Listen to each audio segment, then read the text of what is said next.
Halo sahabat Miraset, kembali lagi bersama saya Hafizan Azani dalam acara KBSA. Kamu beli saham apa? Di Jumat terakhir bulan Maret 2021, kita menyaksikan pergerakan IHSG yang cenderung terkoreksi. Oleh sebab itu, kita kehadiran Head of Investment Information kita, Bapak Roger. Halo Pak Roger, apa kabar? Baik Pak Hafizan, apa kabar sahabat Miraset? Pak Roger, sebagaimana kita lihat ya minggu lalu itu pergerakan IHSG cenderung sideways dan di minggu ini cenderung terkoreksi ya Pak. Bisa diceritakan kepada sahabat Miraset mengenai perkembangan IHSG di minggu ini? Baik Pak Hafizan, setelah minggu lalu bergerak sideways, IHSG pada minggu ini tercatat turun 2,5%. Diawali pada level 6356, Jumat ini IHSG closing di level 6195. Dalam sepekan, IHSG bergerak dalam rentang 6058 hingga 6354. Jika dilihat dari sektoral, 9 sektor mengalami pelemahan minggu ini dengan penurunan terbesar pada sektor keuangan dimotori oleh saham Bank Sentral Asia atau BBCA. Sedangkan 2 sektor mengalami penguatan dengan sektor teknologi naik cukup signifikan dimotori oleh saham MKAS atau MKAS Integrasi. Thank you Pak Roger atas update-nya. Nah, terkait penurunan beberapa sektor industri ini, apakah ada sentimen lain, baik dari sentimen global maupun sentimen domestik, yang mempengaruhi pergerakan IHSG di minggu ini? Baik, update yang pertama dari pergerakan harga komoditas, di mana harga CPO dan batubara mampu bergerak positif pada minggu ini.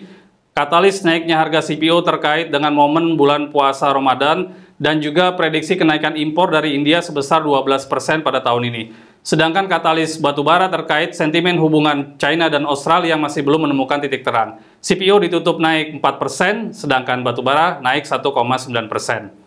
Dari Amerika Serikat, klaim tunjangan pengangguran Amerika Serikat untuk pekan lalu turun signifikan menjadi 684.000 dibanding pekan lalu 781.000. Ini merupakan level terendah sejak pandemi COVID-19 dimulai dan menandakan adanya perbaikan di pasar tenaga kerja Amerika Serikat. Walaupun terjadi perbaikan di pasar tenaga kerja, Gubernur The Fed Jerome Powell dalam pernyataannya Kamis 25 Maret mengindikasikan The Fed akan tetap melanjutkan kebijakan agresifnya untuk mempertahankan pertumbuhan ke level yang lebih tinggi. Kemudian sejumlah negara seperti Jerman, Prancis, dan Italia di Eropa kembali melakukan lockdown seiring dengan penyebaran virus COVID-19. Bahkan mereka mempertimbangkan proteksi vaksin keluar dari Eropa. Untuk domestik, beberapa sentimen dan kebijakan mewarnai pasar minggu ini. Di antaranya, Uni Emirat Arab memastikan akan berinvestasi sebesar 144 triliun atau 10 miliar US dollar pada Sovereign Wealth Fund yang dikelola oleh Indonesia Investment Authority atau INA. Fokus pada sektor-sektor strategis di Indonesia seperti infrastruktur, jalan, pelabuhan, pariwisata, dan juga pertanian. Menteri Keuangan Sri Mulyani memprediksi pertumbuhan ekonomi pada kuartal 1 2021 masih berada di zona negatif. Artinya Indonesia masih berada dalam kondisi resesi. Ibu Sri Mulyani memproyeksi kinerja perekonomian bakal mengalami kontraksi di kisaran -1% hingga -0,1%. Menteri Energi dan Sumber Daya Mineral SDM Arifin Tasrif membuka kembali keran ekspor mineral mentah untuk konsentrat tembaga, konsentrat besi, timbal, seng, mangan, dan bauksit. Khusus untuk biji nikel yang belum memenuhi batas minimum pemurnian tidak bisa diekspor. Thank you atas update-nya Pak Roger. Nah, Pak Roger, seperti kita ketahui, 5 hari lagi kuartal 1 tahun 2021 akan berakhir.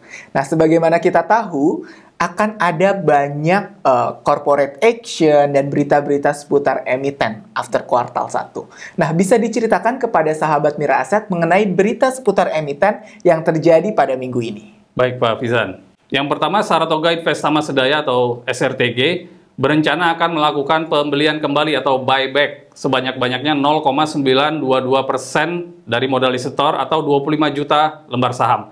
Emiten menyiapkan dana sekitar 150 miliar, di mana akan meminta restu pemegang saham melalui RUPS luar biasa pada 29 April 2021. Kemudian Mitra Keluarga Karya Sehat atau MIKA menargetkan akuisisi rumah sakit rampung pada pertengahan 2021. Saat ini perusahaan sedang dalam proses akuisisi 2 aset rumah sakit di Jabodetabek dan juga Jawa Timur. Manajemen optimis MIKA dapat mempertahankan pertumbuhan laba bersih tumbuh 2 digit pada 2021 ini.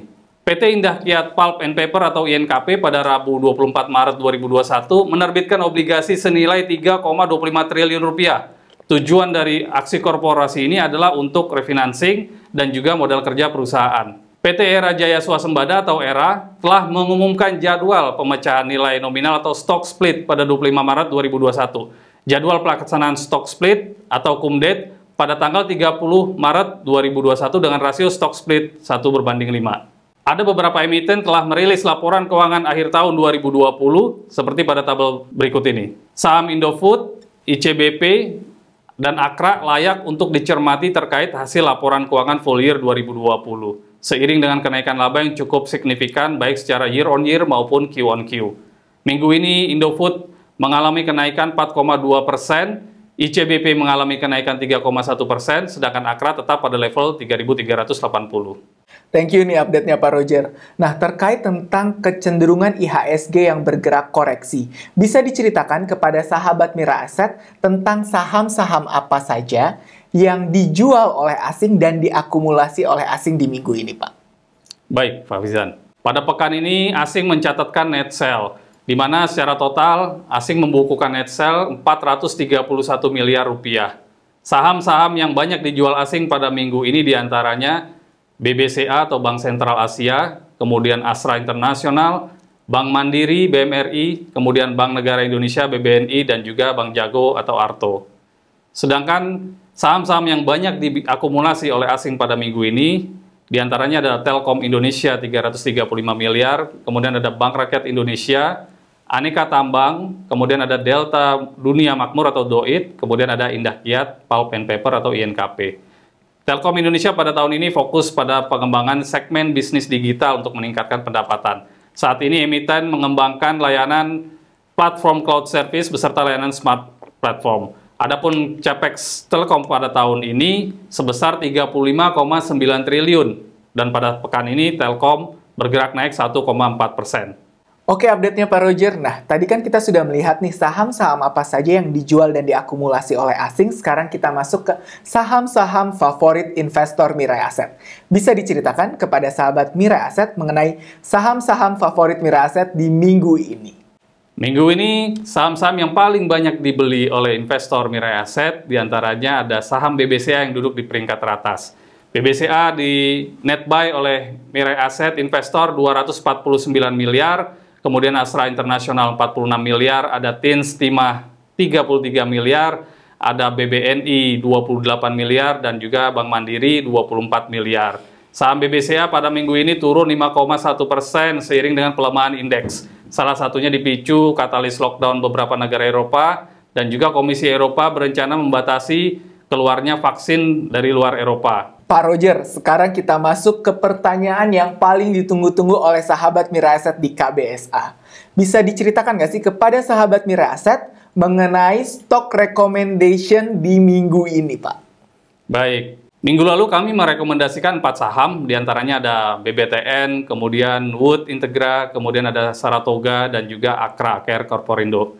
Saham SRTG menjadi yang paling atraktif dengan kenaikan di awal minggu sekitar 8%. Kemudian AKR juga mulai menunjukkan kenaikan terkait rilis full year 2020 laporan keuangan yang tumbuh positif.